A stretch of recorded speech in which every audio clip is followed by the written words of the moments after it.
अस्सलामु अलैकुम वरहमतुल्लाहि तआला वबरकातुहू। नाज़रीन व नाज़रात, रुकू और सजदे में कितनी बार तस्बीह पढ़नी चाहिए? नाज़रीन व नाज़रात, इसी तरह रुकू में सजदे की तस्बीह और सजदे में रुकू की तस्बीह पढ़ लिया तो नमाज होगी या नहीं होगी, सजदे सहू करना पड़ेगा या नहीं करना पड़ेगा, सारी चीज़ें आज के इस वीडियो में तफसील के साथ रखने की कोशिश करूँगी। एक एक बात को ध्यान से सुन लीजिए, समझ लीजिए और नमाज का ये ज़रूरी मसला आप जान लीजिए। नाज़रीन व नाज़रात, रुकू हो या सजदा हो, कम से कम 3 मरतबा तस्बीह पढ़ना चाहिए। रुकू में सुबहान रब्बियल अज़ीम और सजदे में सुबहान रब्बियल अला पढ़ना 3 मरतबा पढ़ना चाहिए।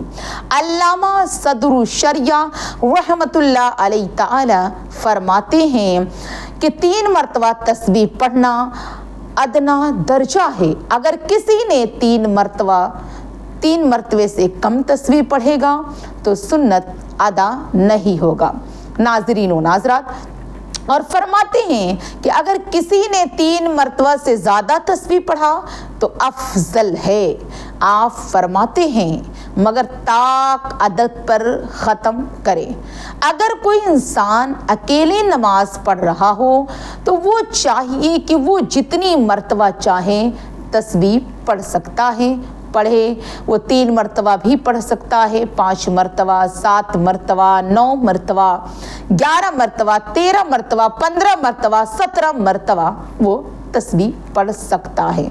लेकिन नाज़रीन, ताक अदद का ख्याल रखें, वो जितनी बार चाहे तस्बीह पढ़ सकता है। अगर ताक अदद का उसने ख्याल नहीं किया तब भी नाज़रीन नमाज में कोई ख़राबी नहीं आएगी, नमाज हो जाएगी। लेकिन ताक अदद का अगर ख़याल रखा जाए तो बहुत ही बेहतर है। अगर अकेले नमाज पढ़ रहा है तो जितनी बार चाहे वो तस्बीह पढ़ सकता है। अगर वो शख्स इमाम है तो इमाम को नाज़रीन चाहिए कि कम से कम रुकू और सजदे में 5 मरतबा तस्बीह पढ़ें, क्योंकि नाज़रीन बहुत ऐसे मुक़्तदी ऐसे होते हैं जो बहुत ही आहिस्ता तस्बीह पढ़ते हैं।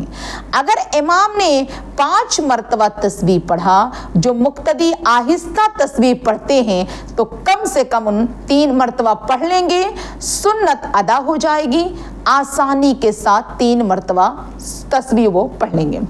इमाम को कम से कम 5 मरतबा पढ़ना चाहिए और इस चीज़ का ख्याल रखना चाहिए ताकि जो मुक़्तदी आहिस्ता तस्बीह पढ़ते हैं, आहिस्ता तस्बीह की तिलावत करते हैं, तो उनकी वो तस्बीह अदा हो जाए।